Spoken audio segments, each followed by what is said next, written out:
Nah, bagaimana kemudian strategi mengencangkan ikat pinggang ala kementerian, khususnya di Kementerian Hak Asasi Manusia? Kembali akan kita tanyakan langsung kepada Pak Menteri, Pak Natalius Pigai. Kalau di kantor kemudian strategi yang dilakukan seperti apa, Pak? Karena pastikan di kementerian yang Bapak pimpin juga memiliki program-program prioritas yang tentu punya target untuk terus dicapai. Ya, kalau saya kan dikasih kewenangan ya, ini mungkin biar seluruh bangsa Indonesia tahu. Kewenangan yang diberikan kepada saya melalui keputusan Presiden 156 2024 itu adalah kewenangan regulasi yang mengikat seluruh kementerian lembaga, ya. Begitu saya keluarkan regulasi, itu maka mengikat semua kementerian lembaga terkait dengan HAM. Contoh saya mau ingin ada regulasi yang mengikat semua mulai dari Dandim sampai Panglima TNI harus sertifikat HAM. Oke. Mulai dari Kapolres sampai Kapolri sertifikat HAM. Mulai dari eselon 2 sampai eselon 1 di PNS sertifikat HAM.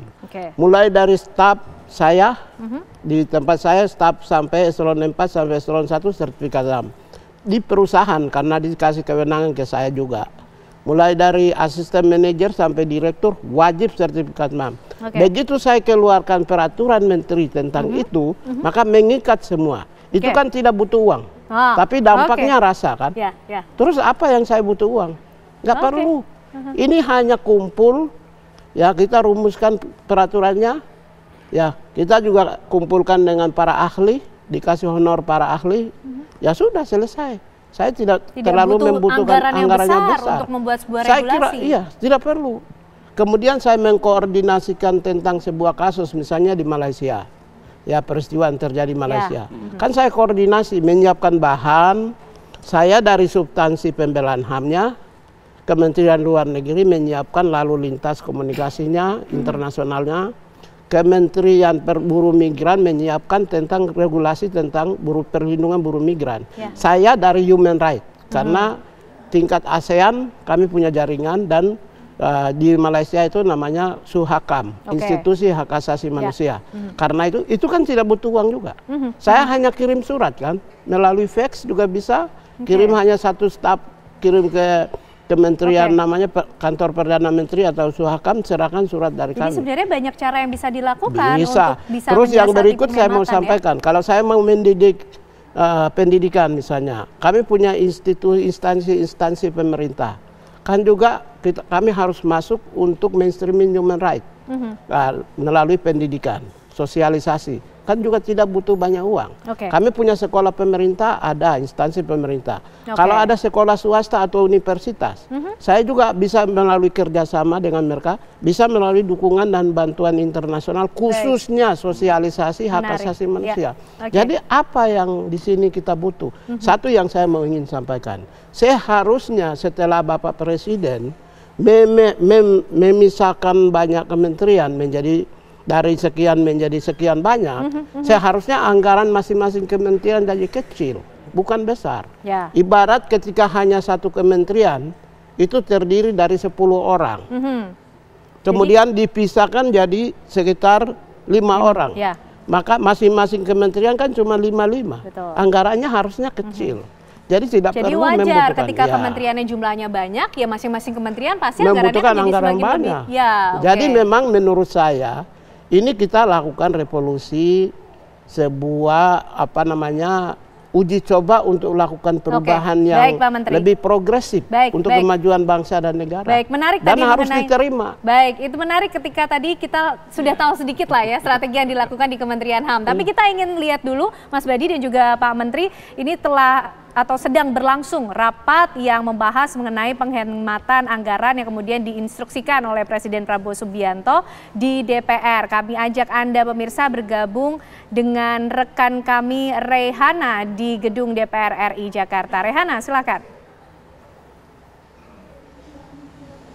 Ya baik, selamat malam pemirsa. Hari ini memang diagendakan bahwasannya ada rapat antara Komisi 5 dengan Kementerian Pekerjaan Umum untuk membahas dari pemangkasan mengenai anggaran, di mana untuk anggaran dari Kementerian Pekerjaan Umum sendiri diketahui ini sebesar 81,38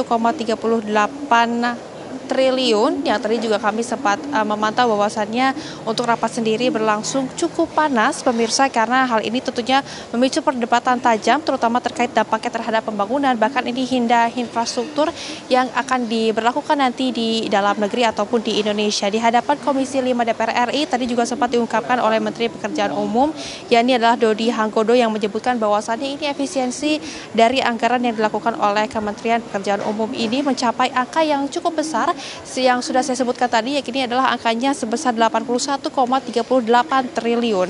Dengan adanya efisiensi itu artinya pemirsa, anggaran dari Kementerian Pekerjaan Umum kalau kita hitung ini hanya sisa 29,57 triliun rupiah dari sebelumnya yang memang informasinya ini dialokasikan sebesar 110,95 triliun pada tahun 2025 ini. Lantas bagaimana dampaknya sendiri pemirsa? Kalau kita lihat memang tadi juga sempat disebutkan juga oleh Menteri Pekerjaan Umum yakni Dodi Hanggodo yang menyebutkan jika dampaknya ini terutama terjadi akan adanya pola perubahan terhadap pekerja dari Kementerian Pekerjaan Umum. Contohnya ini mulai dari pembatalan kegiatan fisik, kemudian juga pembelian alat baru, penggunaan dana tanggap darurat secara efektif dan juga efisien, kemudian juga mengurangi kegiatan yang bersifat seremonial, yang juga memaksimalkan penggunaan rapat secara daring, bahkan ini hingga mengurangi secara signifikan belanja alat tulis untuk kantor.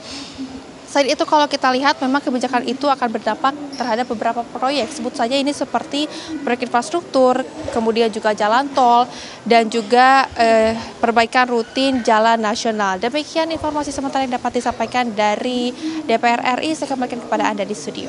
Baik, itulah tadi berlangsung rapat mengenai penghematan anggaran dari Kementerian PU ya. Kita sudah ketahui tadi akhirnya anggaran yang juga ikut dihemat, diturun cukup banyak angkanya. Terima kasih Rehana Meizia mengabarkan dari gedung DPR RI. Nanti kita akan membahas lebih lengkap lagi ya Mas Badi dan juga Pak Menteri. Usai jeda pemirsa, Apa Kabar Indonesia Malam masih akan kembali menemani Anda.